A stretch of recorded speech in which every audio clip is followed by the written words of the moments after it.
モンスターになった日もう何も信じられなくて逆さまになって落ちてく弱い自分なんていらないや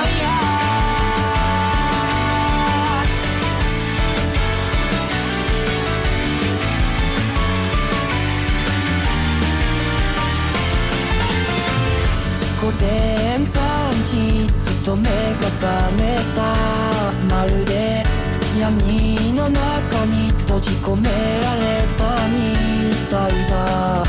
いっそこのまま息も止まればいいのにな傷つくことはもううんざりだボロボロになってうずくまってる脆い自分なんて誰が愛してくれますか僕がモンスターになった日信じたくて信じられなくてこの声が届かないなら全てを殺してしまおうか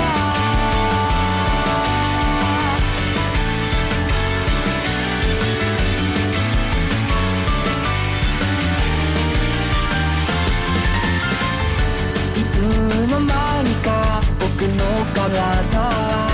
痛みを感じなくなったそう化け物みたいに傷つけることも裏切ることもできない鋼の心を手に